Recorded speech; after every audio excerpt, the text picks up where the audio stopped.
እሺ ሜጀርመንት ኦፍ ዌዘር ኤንድ ክላይሜት ስንል አሁን ዌዘር እና ክላይሜት መጀመሪያው ቪዲዮአችን ላይ እንዴት እንደሚለያዩ ምን እንደሚያገናኛቸው አይተን ነበር። ስለዚህ እነኛን እንዴት ነው ሜጀር የምናደርጋቸው የሚሉትን ነገሮች እናያለን። መጀመሪያ ፓራሜትር ኦፍ ዌዘር ኤንድ ክላይሜት ወይም ኤሌመንት ኦፍ ዌዘር ኤንድ ክላይሜት የሚባሉትን ሁለተኛው ቪዲዮ ሰርችላችሁ ነበር በ2.2 ላይ ማለት ነው። እነኛን ነገሮች ነው ሜጀር የምናደርገው። ፓራሜትሮቹም ሊሆኑ ይችላሉ፣ ኤር ፕሬሸር ሊሆን ይችላል፣ ቴምፕሬቸር እና ሬንፎል። ስለዚህ የአየሩን ግፊት፣ ቴምፕሬቸሩን፣ ሙቀቱን እና ዝናቡን እንዴት አድርገን ሜጀር እናደርገዋለን የሚሉትን ነገሮች ነው ማለት ነው በዛሬው ቪዲዮአችን ላይ የምናየው። የዛሬ ቪዲዮአችን የመጨረሻው ቪዲዮ ነው። እዚህ ላይ መጀመሪያ ቴምፕሬቸር እንዴት ሜጀር እንደምናደርግ እናያለን። ከዛ ቴምፕሬቸር እንዴት ሜጀር እንደምናደርግ ካየን በኋላ ከዛ ደግሞ ሬንፎል እንዴት ሜጀር እንደምናደርግ ዝናብን እናያለን። ከዛ ኤር ፕሬሸርን፣ ከዛ ንፋስ እንዴት እንደሚለካ እናያለን። መጨረሻ የንፋስ ደግሞ አቅጣጫዎቹ ዳይሬክሽኑ እንዴት እንደምናውቅ እናያለን። ከዛ ዩኒቱ ያልቃል ማለት ነው። ዩኒት ሰመሪ ያሉ ጥያቄዎች ምናምን ሰራላችኋለሁ ማለት ነው በሌላ ቪዲዮ ላይ። ከዛ ዩኒት 3 ነው በኔክስት ቪዲዮአችን የምንጀምረው እዚህ ጋር ናቹራል ሪሶርስ ኦፍ ኢትዮጵያ የሚለውን ማለት ነው። ስለዚህ ያው የመጨረሻው ቪዲዮአችን ነው። ልክ እንደጨረሳችሁ ሁሉንም ቪዲዮ አይታችሁ ስትጨርሱ በደንብ ከገባችሁ ሁሉንም እዚህ ጋር ያሉትን ጥያቄዎች በደንብ ሶልቭ ታደርጓቸዋላችሁ ማለት ነው። ለማንኛውም ወደ ዛሬው ቪዲዮአችን እንሂድ። ስለዚህ ዛሬ ሜጀርመንት ኦፍ ዌዘር ኤንድ ክላይሜት ላይ መጀመሪያ ቴምፕሬቸርን እንዴት አድርገን ሜጀር እናደርጋለን የሚለውን ነገር በደንብ እናያለን ማለት ነው። ስለዚህ ቴምፕሬቸር ማለት መጀመሪያ ምን ማለት ነው ስንል መጀመሪያ ቴምፕሬቸር ኢዝ ዘ ሜጀር ኦፍ ሆትነስ ኦር ኮልድነስ ኦፍ ዘ ቦዲ ማለት ነው። አንድ ኦብጀክት ምን ያህል ሞቃትና ምን ያህል ቀዝቃዛ ነው ብለን የምንለካበት ነው። ስለዚህ ኢት ኢዝ ዘ ኤሌመንት ኦፍ ክላይሜት ኤንድ ዌዘር። መጀመሪያ ኤሌመንት ኦፍ ዌዘር ኤንድ ክላይሜት የሚለው ላይ ቪዲዮ ሰራላችሁ 2.1 ላይ ዛሬ በደንብ የነገርኳችሁ ነው። ስለዚህ የአንድ ነገር ሙቀትና ቅዝቃዜውን የምንለካበት ነው ማለት ነው። ሶ ዘ ኢንስትሩመንት ፎር ሜጀሪንግ ቴምፕሬቸር ኢዝ ቴርሞሜትር ይባላል። ይሄ ካሁን በፊትም ስለምታውቁት ማለት ነው በቴርሞሜትር ነው። ልክ እዚች ጋር ታደርጉና ትለካላችሁ ሙቀታችሁን ማለት ነው። which is a narrow glass tube filled with mercury or alcohol። በጣም ናሮ የሆነች ግላስ ቲዩብ ትሆን በጣም ቀጭን ነች እና ለምሳሌ ልክ እንደዚህ አይነት ሆና እንደዚህ ጋር ታረጓት ሙቀታችን ይለክላችኋል። በውስጡ ግን ሜርኩሪ ተሞልቷል ወይም ደግሞ በአልኮል ተሞልቷል። ለምንድን ነው ሜርኩሪ ወይም አልኮል የተሞላበት የሚለውን ኬዝ ማለት ብዙ ነገሮች ስላሉት ሌላ ላይ እናያለን። ግን በሜርኩሪ በአልኮል እንደተሞላና ናሮ ግላስ ቲዩብ እንደሆነች ያችን ቴምፕሬቸር የኛን ሙቀታችንን ምን ያክል ሞቃትና ምን ያክል ቀዝቃዛ እንደሆነ ዘ ሜጀር ኦፍ ዘ ሆትነስ ኦር ዘ ኮልድነስ ኦፍ ዘ ቦዲ ኦር ኢት ኢዝ ዘ ሜጀር ኦፍ አቬሬጅ ካይኔቲክ ኤነርጂ ኦፍ ዘ ፓርቲክል ሜጀር እንደምናደርግልን ቴምፕሬቸርን የምታውቁት ነው። ካሁን በፊት ጀነራል ሳይንስ ምናምን ብላችሁ የተማራችሁት ላይ ወይም ደግሞ ፊዚክስም ላይ ስለምትማሩት ማለት ነው። ሶ ኢት ወርክ ኦን ዘ ፕሪንሲፕል ኦፍ ሜርኩሪ ኤክስፓንድስ ዌን ሂትድ ኤንድ ኮንትራክት ዌን ኩልድ። ምንድነው ባይዘው የሆነ ነገር ሙቀቱ ሲጨምር ይስፋፋል ማለት ነው። ለምሳሌ ውሃ እንደዚህ በጣም ያፈላችሁ ስትሄዱ ፓርቲክሎቹ ምን ይላሉ? ኤክስፓንድ ይሆናሉ። እየተራራቁ ይሄዳል። which means the average kinetic energy between the particle increase ያደርጋል ማለት ነው። በጣም እንደዚህ እየተራራቁ ይሄዳሉ። ስለዚህ በጣም ሞቃት ስትሆኑ ያቺ ሜርኩሪዋ የተሞላችው ኤክስፓንድ ታደርጋለች። ቀዝቃዛ ስትሆን ደግሞ ኮንትራክት ያደርጋል። ስለዚህ ያችን ኤክስፓንሽኗና ኮንትራክሽኗን እየለካን የኛን ሙቀት በተዘዋዋሪ ሜጀር ማድረግ እንችላለን የሚለው ሳይንሱ። ኦን ቴርሞሜትር ቴምፕሬቸር አር ማርክድ ኢን ቱ ዌይስ። በሁለት አይነት መንገድ ማርክ ይደረጋል።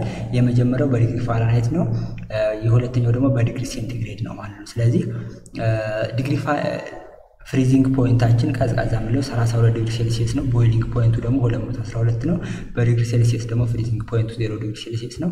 በቦይሊንግ ፖይንት ደግሞ 0 ዲግሪ ሴልሲየስ ነው። ስለዚህ እዚህ ጋር የምትዙት ምንድነው መጀመሪያ ቴምፕሬቸር ዌዘር እና ክላይሜት ኤሌመንት እንደሆነ ማወቅ አለባችሁ እና ቴምፕሬቸርን ደግሞ ሜጀር የምናደርገው በቴርሞሜትር እንደሆነ ነው። ቴርሞሜትር ኢዝ አን ኢንስትሩመንት ዛት ዩዝድ ቱ ሜጀር ዘ ቴምፕሬቸር ኦፍ ኤኒ ቲንግ ማለት ነው። ስለዚህ የተለያዩ ኦብጀክቶችን ቴምፕሬቸር የምንለካበት ነው። አሁን ለምሳሌ ቴርሞሜትሩን አካባቢያችሁ ላይ ውጭ ብታደርጉት አትሞስፌሪክ ቴምፕሬቸር ይነግራችኋል ማለት ነው። እዛው አካባቢ ያለውን የቦታው ሙቀት ይነግራችኋል ማለት ነው። ስለዚህ ቴምፕሬቸር እንዴት ነው በምን ሳይንስ ነው የሚሰራው ስንል ያቺ ቲዩብ ወይም ደግሞ እንደ ብረት አይነት ነገር ነች። በሜርኩሪ ተሞልታለች። በጣም ሙቀት ስታገኝ ኤክስፓንድ ያደርጋል ሜርኩሪ፣ ሙቀት ሲያጣ ደግሞ ኮንትራክት ያደርጋል ያው ፓርቲክሎቹ። ስለዚህ ያን ኤክስፓንሽን እና ኮንትራክሽን በመጠቀም የራሳችንን ሙቀት ኢንዳይሬክትሊ ሜጀር እናደርጋለን እና በሁለት አይነት ነገር ማንበብ እንችላለን ከቴርሞሜትሩ ላይ በዲግሪ ፋራናይት ወይም ደግሞ በዲግሪ ሴልሲየስ። በዲግሪ ፋራናይት የምናነብ ከሆነ ፍሪዚንግ ፖይንታችን 32 ዲግሪ ሴልሲየስ ነው። ቦይሊንግ ፖይንቱ 212 ነው። በሴልሲየስ እንደሆነ ደግሞ ፍሪዚንግ ፖይንቱ 0 ነው። ቦይሊንግ ፖይንቱ 100 ነው። ባይዘው ዲግሪ ሴልሲየስን ወደ ዲግሪ ፋራናይት፣ ዲግሪ ፋራናይት ወደ ዲግሪ ሴልሲየስ እንቀይራለን። ያንን የምንቀይርበትን ፎርሙላ ታውቁታላችሁ። ዘቱ ስኬር አል ኢንተርኮንቨርቲብል ናቸው ማለት አንዱን ወደ አንዱ እንቀይረዋለን የሚላል። ዲግሪ አሁን ዲግሪ ፋራናይት 20 ቢሰጣችሁ ለምሳሌ ወደ ዲግሪ ሴልሺየስ ቀይሩት ብትባሉ እንደምታደርጉት እዚህ ፎርሙላ ላይ የምታውቁት። ስለዚህ 20 ሲቀነስ 32 ይባዛ 100 ሲካፈል ለ180 ያርጋችሁ ከዛ ይሄን ስታቃሉት 1 0 በ1 0 ይጣፋል። ይሄኛው በ2 5 ይሆናል 18 በ2 9 ስለዚህ 5 9ኛ ይሆናል ስታቃሉት ማለት ነው። ከዛ ይሄ ባታቃሉትም ቀጥታ እዚህ ጋር የተሰጣችሁትን ኤፍ ቦታ መተካትና ሲማግኘት ትችላላችሁ። ወይም ደግሞ ዲግሪ ሴልሺየሱ 20 ተሰጥቷችሁ ወደ ዲግሪ ፋራናይት ቀይሩ ከተባላችሁ ደግሞ እዚህኛው ፎርሙላ ላይ መተካት ትችላላችሁ ማለት ነው። ስለዚህ ይሄኛውን ጀነራል ሳይንስ ነው ስትማሩ በደንብ ስለምታውቁት ፊዚክስ ምናምን ላይ ስላለ ዲግሪ ሴልሺየስን ወደ ዲግሪ ፋራናይት ዲግሪ ፋራናይትን ወደ ዲግሪ ሴልሺየስ መቀየር ትችላላችሁ ማለት ነው። ስለዚህ ፎርሙላው ደግሞ ይሄ ነው እዚህ ጋር ያለው። አሁን የተለያዩ አይነት ቴምፕሬቸሮች አሉ። አሁን ሚን ታውቃለች። ሚን ማለት አቬሬጅ ማለት ነው። ሚን ለምሳሌ ሚናችሁ ስንት ነው የስምንተኛ ክፍል ብትባሉ የተማራችሁ ትምህርቶች ተደምረው ውጤታችሁ ማለት ነው ለትምህርቱ ብዛት ሲካፈል አይደለ። ሚን ዴይሊ ቴምፕሬቸርም ሲባል ምንድነው በየቀኑ ያሉ ቴምፕሬቸሮች ይደመሩና ለቀኑ ብዛት ስናካፍል የምናገኘው ማለት ልክ እንደዛ ነው። ስለዚህ ሚን ዴይሊ ቴምፕሬቸር ኢዝ ካልኩሌትድ ባይ አዲንግ ዘ ማክሲመም ኤንድ ሚኒመም ቴምፕሬቸር ኦፍ ዘ ዴይ ዲቫይዲንግ ዘ ሰም ባይ 2 ምንድነው። አሁን ለምሳሌ ዛሬ አዲስ አበባ 10 ዲግሪ ሴልሺየስ ከፍተኛ ተመዘገበ፣ ዝቅተኛ ተመዘገበ ለዲስ 6 ሰዓት ላይ ማለት ነው። ቀን ደግሞ 6 ሰዓት ላይ 30 ዲግሪ ሴልሺየስ ሊሆን ይችላል። ያ ማለት ሞቃቱ ማለት ነው። ቀን ላይ በጣም ይሞቃል፣ ለዚህ ላይ ይቀዘቅዛል። ስለዚህ ሚን ዴይሊ ቴምፕሬቸሩ ስንት ነው ስትባሉ 30 ሲደመር 10 40 ይሆናል። ሲካፈል ለ2 20 ዲግሪ ሴልሺየስ ነው ማለት ነው። ስለዚህ ሚን ዴይሊ ቴምፕሬቸር እንደምታደርጉት በአንድ ቀን ውስጥ ከፍተኛውና ዝቅተኛው ሙቀት ትደምሩና ለ2 ስታካፍሉ የምታገኙት ነው ማለት ነው። ሁለተኛው ዴይሊ ሬንጅ ኦፍ ቴምፕሬቸር። ዴይሊ ሬንጅ ስንል ደግሞ በቀን ውስጥ ለምሳሌ ቀን 30 ዲግሪ ሴልሺየስ ከሆነ ሌሊት ደግሞ በጣም 10 ዲግሪ ሴልሺየስ የሚቀላቀስ ከሆነ ሬንጅ ስትባሉ 30 ሲቀነስ 10 ነው ማለት ነው 20 ይሆናል ማለት ነው። አጋጣሚ ዝም ኤግዛምፕሎች ስለተመሳሰለ ነው 20 የመጣ እንጂ። ስለዚህ ሬንጅ ኦፍ ቴምፕሬቸር ስንል ዘ ዲፈረንስ ቢትዊን ማክሲመም ዴይሊ ቴምፕሬቸር ኤንድ ሚኒመም ዴይሊ ቴምፕሬቸር ከትልቁ በቀን ውስጥ ካለው ቴምፕሬቸር ላይ ትንሹን ስቀንሱ ዴይሊ ሬንጅ ኦፍ ቴምፕሬቸር ታገኛላችሁ። ሬንጅ ስንል ከትልቁ ላይ ትንሹ መቀነስ ማለት ነው። ሚን ሞድ ሚዲያ ምናምን ስትማሩ የምትማሩት ነው ስታቲስቲክስ ላይ ማለት ነው። ስለዚህ መንዝሊ ሚን ቴምፕሬቸር ደግሞ ምንድነው በወር ነው። አሁን እዚህ ጋር ምንድን ነበር ዴይሊ ነው። አሁን ከቀን ወደ ምን ሄድን? ወደ መንዝ ሄድን። ስለዚህ ዴይሊ ሚን እናያለን፣ ዴይሊ ሬንጅ አየን። መንዝሊ ሚን እናያለን፣ ከዛ መንዝሊ ደግሞ ሬንጅ እናያለን። ኢዝ ዲተርሚንድ ባይ አዲንግ ቱጌዘር ዴይሊ አቬሬጅ ኤንድ ዘ ዲቫይዲንግ ዘ ነምበር ኦፍ ዘ ዴይ ኢን ዘ መንዝ ነው። ምንድነው ዴይሊ አቬሬጅ የምናገኛቸው አሉ አይደል? በየቀኑ ማክሲመም እና ሚኒመም በየቀኑ በተለይ ሚኒመም ቴምፕሬቸር በየቀኑ የምናገኘው ለሊት ነው። ማክሲመም የምናገኘው ደግሞ ቀን 6 ሰዓት አካባቢ ነው ቴምፕሬቸር። ስለዚህ በየቀኑ 30 ቀኑ ላይ አቬሬጅ እንሰራለን። ማክሲመም እና ሚኒመም ያገኘንበትን በዛው ቀን ሚኒመም የሆነ ቴምፕሬቸር ልናገኝ እንችላለን። ብቻ ሪከርድ ይደረግና ይሰጠናል። ከዛ ትልቅና ትንሹን እንደምርና አየር ለሁለት እያካፈል ለሁሉም ቀን እንሰራለን። ከዛ ያገኘናቸውን በ30ውንም ቀን አንድ ጋር ደምረን የ30 ቀኑን ደመርናቸው ለ30 ስናካፍል ያ ምን እናገኛለን? መንዝሊ ቴምፕሬቸር ምንድነው? በ30ውንም ቀን አጠቃላይ ደምራችሁ ለብዛቱ ለ30 ስታካፍሉት መንዝሊ ሚን ታገኛላችሁ ማለት ነው። ሚን አኑዋል ስንል ደግሞ አኑዋል ስንል አመታዊ ነው። ሁሉንም የ365 ቀኑንም ደምራችሁ የምታካፍሉት ለእንትኑ ነው በ12 ነው ማለት ነው። ስለዚህ is calculating by adding the mean monthly temperature and dividing by 12 ማለት ነው። ወይም ደግሞ በየወሩ ያገኛችኋቸው 12 ወሩንም ሰሩና የ12 ወሩን ደግሞ አንድ ጋር ደምራችሁ ለብዛቱ ለ12 ማካፈል ወይም ደግሞ በየቀኑ ያሉትን 365ቱንም ቀን ሰሩና ለ365 ማካፈል ነው። ለማንኛውም በየወሩ የ12ቱን ወር ተሰሩና ከዛ ለ12 ታካፍሉት አኑዋል ማለት በአመት ያለውን ቴምፕሬቸር ታገኛላችሁ ነው። አኑዋል ሬንጅ ስንል ደግሞ በአመት ውስጥ ከፍተኛና ዝቅተኛ ቴምፕሬቸር የምታገኙት አለ። ከከፍተኛው ላይ ዝቅተኛውን ስትቀንሱ የምታገኙት ነው። ኢት ኢዝ ዘ ዲፈረንስ ቢትዊን ቴምፕሬቸር ኦፍ ሆተስት ሞቃት የሆነበትና ኮልደስት የሆነውን ቴምፕሬቸር ስትቀንሱ የምታገኙት ነው። ስለዚህ ቴምፕሬቸርን በዚህ መንገድ እንደምንለካ ነው። ስለዚህ ማወቅ ያለባችሁ ምንድነው ቴምፕሬቸር እንዴት ነው ሜጀር የምናደርገው የሚባለው ጋር አንደኛ ቴምፕሬቸር በቴርሞሜትር እንደሚለካ፣ ሁለተኛ ደግሞ እነኚህ እዚህ ጋር ያሉትን አምስቱ ነገሮች ምን ማለት እንደሆነ ማወቅ አለባችሁ። ዲግሪ ሴልሺየስ ወደ ዲግሪ ፋራናይትን ወደ ዲግሪ ሴልሺየስ እንዴት እንደምቀይሩን በደንብ ማወቅ አለባችሁ ማለት ነው። ስለዚህ ቴምፕሬቸርን በዚህ መንገድ ሜጀር ካደረግን ቀጣው ምንድነው ሬንፎል ነው። ሬንፎል እንዴት ነው ሜጀር የምናደርገው? ሬንፎል ኢዝ ሜጀርድ ባይ ዩዚንግ ሬንጌጅ የሚባሉ አሉና እነኛ ሬንጌጆች በየቦታው ይቀመጣሉ። ከዛ ከነኛ ከሬንጌጆቹ ላይ ሬንፎል እንለካለን። ሬንፎል የምንለካበት መሳሪያ ሬንጌጅ ይባላል። እዚህ ጋር የምትመለከቱት ማለት ነው። ሬንጌጅ ዩዛሊ አንከርድ ኢን ዘ ግራውንድ መሬት ላይ ነው የሚቀመጡት ማለት ነው። ለምሳሌ የሆነ ኤሪያ እንደዚህ አይነት ኤሪያ ቢኖራችሁ እዚህ ጋር አንድ ሬንጌጅ ይቀመጣል፣ እዚህ ጋር አንድ ሬንጌጅ ይቀመጣል። እንደዛ አስቀምጧቸውና አት ቶፕ ኦፍ ጌጅ እዚህ ጌጆቹ ላይ ከላያቸው ላይ 30 ሴንቲሜትር አባብ ዘ ግራውንድ ሰርፌስ ነው ከመሬቱ ልክ 30 ሴንቲሜትር ከፍ ብሎ ነው የሚቀመጡት። ዘ ስፕላሽ ዳዝ ኖት አፌክት ዘ ሪዛልት ምን ማለት ነው? ለምንድን ነው 30 ሴንቲሜትር ከፍ የሚሉት? እንደዚህ ከጎን የሚመጣ አቧራ ምናምን እንዳይገባባቸው ወይም ደግሞ ከጎን ሲመጣ የሆነ ነገር እንዳይገባባቸው። ስለዚህ 30 ሴንቲሜትር ከመሬቱ ከፍ ብለው ይቀመጣሉ ማለት ነው ሬንጌጆቹ። ከዛ ዘ ዴፕዝ ኦፍ ሬን ኢን ሚሊሜትር ካን ቢ ሜጀርድ ይደረጋል። እዛ ለምሳሌ እንደዚህ አይነት ሬንጌጅ ብትኖራችሁ ዝናብ እዚህ ውስጥ እየገባ ይጠራቀማል ማለት ነው። ከዛ ልክ እንደዚህ አይነት ቤከር ነው ብላችሁ እዚህ ድረስ ብትሞላ ይችኛዋ ዴፕዟ ሜጀር ትደረጋለች ምን ያህል ውሃ ነው የተጠራቀመው ብለን ማለት ነው። ፍሮም ዘ ሳይድ ኦፍ ዘ ኮንቴነር አትሊስት ዋንስ ኤ ዴይ በየቀኑ ነች 9 ሰዓት ላይ በየቀኑ ያችን እንሞላታለን። ምን ማለት ነው? የሆነች ነገር ለምሳሌ እናንተ ኩባያ ወይ የሆነች ነገር ወይ ውሃ ማጠራቀሚያ ዝም ብላችሁ እንዳትወድቅ አድርጋችሁ ሜዳ ላይ ቁጭ ታደርጓታላችሁ። ታዲያ ዝናብ እየጣለ ነው። ዝናብ ሲጥል ውስጧ የሚጥለው በሷ አቅጣጫ የሚመጣው ዝናብ ብቻ ነው። ይገባባትና ከዛ በኋላ ያችን ምን ያክል ውሃ አጠራቅማለች የምትለው ዴፕዟን ትለካላችሁ ማለት ነው። ያችን ዴፕዝ ስትለኩ ግን በየቀኑ መሆን አለበት። በተመሳሳይ ሰዓት ነው ሁልጊዜ የምትለኩት በዛ ሜትድ። A record is kept for the amount of rain which fell during 24 hours. ይሄኛውን በየጊዜው ሜጀር እናደርጋለን። ባይ ዘ ወይ ይሄኛው ነገር ሬንፎልን ሜጀር ማድረግ በጣም ጠቃሚ ነው። በጣም ማለት ሃይድሮሊክስ ኢንጂነሪንግ ላይ የሚማር ተማሪ ካለ ስለ ወተር ኢንጂነሪንግ ስለ ግድብ እንዴት እንደሚሰራ ምናምን ይሄ ምን ያክል ዝናብ ይጥላል የሚባለው ነገር ያውቀዋል። አንድ ሃይድሮሊክስ ኢንጂነር ዝናብ እንዴት ምን ያክል ዝናብ እንደሚጥል ማወቅ አለበት። ውሃን ደግሞ የምንለካው በሊትር ነው። 20 ሊትር 1 ሊትር ጀሪካ ፈሳሽ የሆኑ ነገሮችን ሊትር ነው አለ የምንለካችሁ። ስለዚህ ይሄን ያህል ሊትር ውሃ ይጥላል። ለምሳሌ የህዳሴው ግድብ ምን ያክል ውሃ ነው የሚያጠራቅመው ስንል 64 ቢሊዮን ሜትር ኪዩብ ወተር ማለት 64 ቢሊዮን ሜትር ኪዩብ ማለት 64 ቢሊዮን ትልልቁ ሳፋ ነገር አለ ማለት ውሃ ማጠራቀሚያ ያለ እንትን ክረምት ላይ ዝናብ እየጣለ እንደዚህ የሚጠራቀምበት የዛን ያክል 64 ቢሊዮን ሜትር ኪዩብ ውሃ ይዛል ማለት ነው። 1 ሜትር ኪዩብ 1000 ሊትር ነው። ስለዚህ የዛን ያክል ውሃ ይዝላል ማለት ሁሉንም ነገር ያውቃል ማለት ነውና እነኚህ ሜጀርመንት በጣም ጠቃሚ ነው። ስለዚህ በየቀኑ በ24 ሰዓት ውስጥ ሪከርድ እናደርጋለን። አት ኤንድ ኦፍ ዘመን ወሩ መጨረሻ ላይ ዘ ሬንፎል ሪከርድ አድ ሁሉንም በየጊዜ ያገኘናቸውን እንደምራቸዋለን።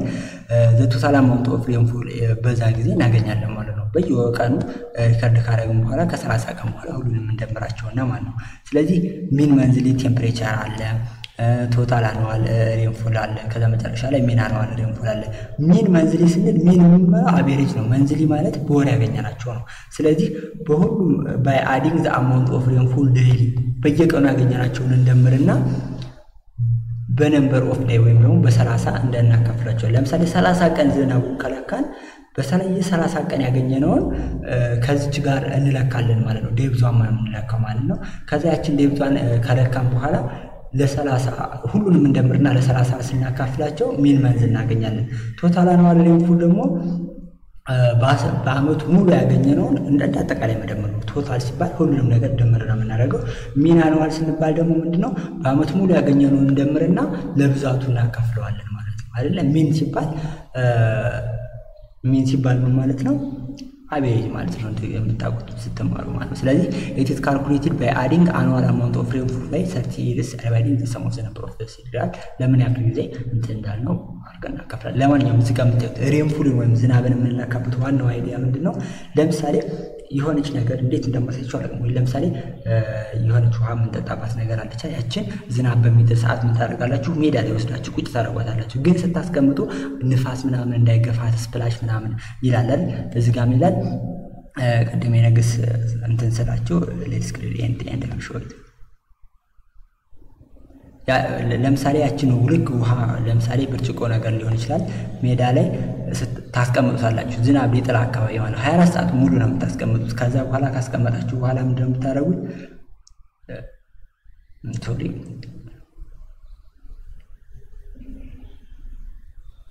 ምንድነው የሚለው ሬንጌጅ አለችን ያቺ ለምሳሌ ልክ እንደ ውሃ መጠጫ አይነት ነገር ብታስቀምጡ ያቺን ሬንጌጅ ግራውንድ ሰርፌስ ላይ ታስቀምጧታላችሁ 30 ሴንቲሜትር ከፍ አድርጋችሁ። ይሄን የምታደርጉበት ደግሞ ሬን ስፕላሽ እንደ ዳዝ ኖት አፌክት ማለት ልክ ለምሳሌ ዝም ብላችሁ ውሃ ማስቀመጫ ውሃ መያዣዋን ወጣችሁ ሜዳ ላይ ስታደርጓት ሊገለበጥ ምናምን ይችላል። እንደዛ እንዳይሆን 30 ሴንቲሜትር ከፍ አድርጋችሁ በደንብ ታስቀምጡታላችሁ። ከዛ በኋላ ዝናብ ሲጥል እዛ ብርጭቆ ውስጥ እየተጠራቀመ ይሄዳል። ከዛ በኋላ ዘሬን ዴፕስ ያችን የተጠራቀመችውን ውሃ ትለኳታላችሁ ማለት ነው። ትንሽዬ ነው የምትሆነው 10 ሚሊ ሜትር ብታወጡ 10 ትሆናለች ማለት ነው። ከዛ በኋላ ያችን ሁሉ ጊዜም በየቀኑ ተመሳሳይ ሰዓት ላይ ትለካላችሁ ማለት ነው። በዛ መንገድ ነው በ24 ሰዓት ውስጥ በተመሳሳይ 9 ሰዓት ሆነ 9 ሰዓት 8 ሰዓት ሆነ 8 ሰዓት ላይ ሁሌም እየለካችሁ ታስቀምጣላችሁ። ከዛ ሜኑን የወሩን ሚል ለማግኘት አጠቃላይ ደምራችሁ ለ30 ማካፈል ቶታሉን ለማግኘት በአመት ከሆነ ደግሞ ሁሉም ደምራችሁ ታገኛላችሁ።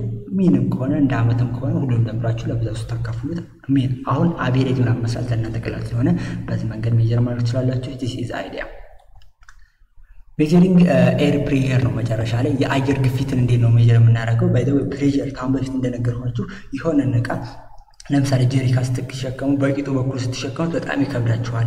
ምክንያቱም መቀመጫው ወይም ኤሪያው ትንሽ ስለሆነ ማለት በጎን ስታደርጉት ደግሞ ይቀላችኋል ማለት ነው። ሶ ኤር ፕሬሸር ልክ እንደው የአየር ግፊት ኤር ፎርስ አለ። አሁን ለምሳሌ ቁጭ ብያለሁ አልንቀሳቀስም። ወደዚህኛው ሳይድ የሚስበው ፎርስ እና ወደ ኋላ የሚስበው ፎርስ እኩል ነው፣ ተጣፍቷል ማለት ነው። ወደ ላይ የሚስበኝና ወደ ታች የሚስበው ፎርስ እኩል ሲሆን እዚህ ተንቀሳቅሷል። አምባላንስ ሊሆን ግን እንቀሳቀስ ነበር። ኤር ፎርስ አለ ወደ ታች እንደዚህ ጫን የሚለን ከላይ ደግሞ ወደ ላይ ሬዚስት የሚያደርገን የተቀመጥኩበት ወንበር አለ አይደል? ሁለቱ እኩል ናቸው ማለት ነው። ስለዚህ ኤር ፎርስ አለ። ኤር ፎርስ ሲካፈል ኤሪያ ኤር ፕሬሸር እናገኛለን። ግን ያንን እንዴት ነው ሜጀር የምናደርገው ነው ስንል ኤር ኢዝ ሜድ አፕ ኦፍ ነምበር ኦፍ ሚክስድ ጋዝ ኤንድ ዌት ነው። በጋዞች አሁን አየር ላይ ጋዝ አሉ። እነኛ ጋዞች ደግሞ የራሳቸው ክብደት አላቸው። ስለዚህ ያ ክብደቱ እኛ ላይ ፕሬሸር ኤግዘርት ያደርጋል። የሆነ ነገር እኛን ወደ ታች ይጫናል። ይሄ ግን ከቦታ ወደ ቦታ ይለያያልና ከጊዜ ወደ ጊዜም ይለያያል። this force press the surface of an object can fairly accurate measure ነው። ስለዚህ ማንኛውንም ኦብጀክት ወደ ታች ምን ያደርገዋል? ይገፋዋል ማለት ነው። the instrument for measuring air pressure ደግሞ ባሮሜትር ይባላል። ፊዚክስ ላይ በደንብ ትማሩታላችሁ። እና the unit are commonly used measuring is called millibar ወይም ሚሊሜትር ይባላል። በሚሊባር ወይም በሚሊሜትር ነው። ስለዚህ at sea level the mercury column is 1113.25 ሜትር ወይም 760 ሚሊሜትር ሚሊባር ወይም ደግሞ ሚሊሜትር ነው። እዚህ ጋር ማወቅ ያለባችሁ ነገር ኤር ፕሬሸር ማለት ነው ማለት እንደሆነ ነው። ኤር ፕሬሸር ምንድነው? የተለያዩ አሁን አየር ላይ ጋዞች ምናምን አሉ። እነኛ ጋዞቹ ደግሞ የራሳቸው ክብደት አላቸው። ያ ክብደቱ ደግሞ እኛን ወደ ታይ ምን ያደርገናል? ወይም ማንኛውንም ኦብጀክት ወደ ታይ ፕሬስ ያደርገዋል፣ ይገፋናል ማለት ነው። እኛ ሴንስ ላናደርገው እንችላለን። ለምሳሌ የሆነ ኳስ ወደ ላይ ስትወረውሩት ወደ ላይ ሲደርስ እየወጣ ሲሄድ ምን ይላል? እየቀነሰ ሄድና የሆነ ቦታ ድሮፕ ያደርጋል ተመልሶ። ለምንድን ነው? ወደ ላይ ሲወጣ አየሩ ወደ ታች ይገፋዋል ማለት ነው። እንደዚህ እየሮጣችሁ በጣም ነፋስ እየነፈሰ ወደ ነፋሱ እንዴት ስትሮጡ አይናችሁ ክትት ያደርጋችኋል፣ ልብሳችሁ ምናምን እንደዚህ ያደርጋችኋል። ያ ኤር ፕሬሸር ነው። ለማንኛውም ይሄ ደግሞ ኤር ፕሬሸር ከቦታ ቦታና ከጊዜ ወደ ጊዜ ይለያያል። ስለዚህ ይሄንን በሜጀር የምናደርግበት ኢንስትሩመንት ደግሞ እችኛዋን በደንብ መያዝ አለባችሁ። ሜጀር የምናደርግበት ኢንስትሩመንት ደግሞ ምን ይባላል? ባሮሜትር ይባላል። ሜጀር የምናደርገው ደግሞ በሚሊባር ወይም ደግሞ ይሄ ኢንስትሩመንት ነው፣ ወይም ደግሞ በሚሊባር ወይም ደግሞ በሚሊሜትር ነው። በአት ሲ ሌቭል ላይ ኖርማል ሲ ሌቭል ላይ 1113.25 ሚሊባር ወይም ደግሞ 760 በማኖሜትር ነው ማለት ነው። ስለዚህ እነኚህ ነገሮች በደንብ አንደርስታንድ ማድረግ አለባችሁ። ሌላው ንፋስን እንዴት ነው የምንለካው ነው። ንፋስን ስንለካው ዋይንድ ኢዝ ሜዠርድ ባይ አኒዮሜትር፣ በአኒዮሜትር ነው የምንለካቸው። ዘ አኒዮሜትር ሹድ ቢ ሄልድ አት አርም ሌንግዝ አባብ ዘ ሄድ ሶ ዘ ካፕ ካን ሮቴት ዊዛውት ኤኒ ኢንተርፌረንስ ይላል። ምንድን ነው የምናደርገው? አኒዮሜትሯን እንደዚህ እናስቀምጣታለን። ልክ ንፋስ በሚነፍስ ጊዜ ያችን ያሽከረክራታል፣ ሮቴት ያደርጋል። ያ ሮቴሽኑ የንፋሱን ስትሬንግዝ ያሳየናል። በጣም ከባድ ንፋስ ካለ በጣም ሮቴት ያደርጋል። ትንሽ ከሆነ ደግሞ በዛው ማለት ነው። ስለዚህ አቅጣጫውን ደግሞ የንፋሱን ለማግኘት ደግሞ እንደምንጠቀመው ዘ ዋይንድ ዳይሬክሽን ኢዝ ብሎዊንግ ፍሮም በኮምፓስ እናገኘዋለን። ሶ ዘ ዋይንድ ብሎዊንግ ፍሮም ዌስት ኢዝ ትራቭሊንግ ኢስትዋርድ ሶ ኢኮል ዌስተርን ዋይንድ። ዌስተርን ዋይንድ የምንላቸው ምንድን ናቸው? ከዌስት ወደ ኢስት የሚነፍሱ ናቸው። ዌስተርን ላይን የምንላቸው ማለት ነው። ኖት አን ኢስተርን ዋይንድ። ከዌስት ከዌስት ወደ ኢስት የሚሄዱ ከሆነ ወደ ኢስት የሚሄዱ ከሆነ ዌስተርን ዋይንድ እንላቸዋለን ነው። ዋይንድ ዳይሬክሽን ኦፍ ሜጀርድ ኢን ዋይንድ ቬን ዊንድ ቬን ዊንድ ቬን የንፋስ አቅጣጫ ለመለካት ይጠቅመናል ምናምን እያላችሁ ተምራችኋል ማለት ነው። ለማንኛውም እዚህ ጋር መያዝ ያለባችሁ ነገር ምንድነው? ንፋስን የንፋሱን ስፒዱን ፍጥነቱን የምንለካው በአኖሜትር ነው። የንፋሱን ፍጥነት የምንለካው ማለት ነው። የንፋሱን ፍጥነት የምንለካው በአኖሜትር ነው። የንፋሱን ደግሞ ዳይሬክሽን የምንለካው በዊንድ ቬን ዊንድ ቬን የምንለው መሳሪያ ማለት ነው። እነዚህ ነገሮች ነው በደንብ መያዝ ያለባችሁ። ንፋስ ስፒድ በአኖሜትር እንለካለን። የንፋሱን ደግሞ ዳይሬክሽኑን በዊንድ ቬን እንለካለን። እነዚህ ነገር በደንብ ያዙ። ከዛ ከምዕራብ ወደ ምስራቅ የሚነፍሱ ንፋሶች ደግሞ ምን ይባላሉ? ዌስተርን ላይን ዋይንድ ይባላሉ። ዌስተርን ላይን ዋይንድ ይባላሉ ማለት ነው። ስለዚህ በኮምፓስ ኒድል አካባቢ ሳይንስ ያንን ተጠቅመን ነው እንትን የምንለካው። ስለዚህ አኖሜትር በጣም ሮቴት የሚያደርግ ከሆነ ሃይ ስፒድ እንዳለው ንፋሱ የሚያሳየን፣ ቀስ እያለ ከሆነ ደግሞ ሎው ስፒድ እንዳለው የሚያሳየን ማለት ነው። እነዚህ ነገሮች በደንብ ያዙ። ኢት ኢዝ ኤንድ ኦፍ ዩኒት ማለት ነው። የዩኒቱ መጨረሻ ፓርት ነው። ጠቅለል ሳደርግላችሁ ምን አየን? ንፋስ፣ አየር ፕሬሸርን፣ ቴምፕሬቸርን፣ ሬንፉል እንዴት እንደምንለካ። ቴምፕሬቸርን የምንለካበት መሳሪያ አሁን እዚህ ጋር መያዝ ያለባችሁ ነገር ዋና ዋናዎቹ ምን ናቸው? አንደኛ ቴምፕሬቸርን በምንለካለን በቴርሞሜትር፣ ይሄን ያዙ። ሬንፉልን በሬንጌጅ እንለካለን፣ ይሄን ያዙ። ኤር ፕሬሸርን በባሮሜትር፣ ዋይንድን ዳይሬክሽኑን ከሆነ በዊንድ ቬን እንለካለን፣ ዳይሬክሽኑን ከሆነ ማለት ነው። ስፒዱን ከሆነ ደግሞ በአኖሜትር እንለካለን። እስካሁን ኖቶቹ ላይ ስላሉ ሁሉም ነገሮች ኖቱን ደግሞ ኮሜንት ላይ ዲስክሪፕሽን ቦክስ ላይ ስለማስቀምጥላችሁ እዛ ላይ ገብታችሁ ሁሉም ነገር በምን እንደሚለኩ በደንብ ማወቅ አለባችሁ። በምን እንደሚለኩ ፈተና ላይ ሊመጣ ስለሚችል ማለት ነው። እነኛን ሁሉም ነገር ማወቅ አለባችሁ እና እንዴት እንደሚለኩ ሳይንሱን ከጀርባ ያለውንም እንደነገርኳችሁ አዲስ ነገር የለውም። ያው አሁን ለምሳሌ ዝናብ እንዴት እንደሚለካ በደንብ ኢንተረስት ከሆናችሁ ሃይድሮሊክስ ኢንጂነሪንግ ላይ የምሰራቸውን ትምህርቶች ብታዩ በደንብ ይገባችኋል ማለት ነው እና በዛ ነገር አስቸጋሪ ነገር የለውም ማለት ነው። ዩኒቱ ይሄን ይመስላል ማለት ነው። እናንተ ደግሞ ገብታችሁ በደንብ ማንበብ አለባችሁ ማለት ነው። ከዛ ኔክስት ቪዲዮአችን ላይ የምንጀምረው ዩኒት 3 ነው። ያው ጥያቄ ምናምን አልሰራሁላችሁም፣ ጥያቄ ሰራላችኋለሁ። እነኚህ ጥያቄዎች ሁሉንም ሰራላችኋለሁ።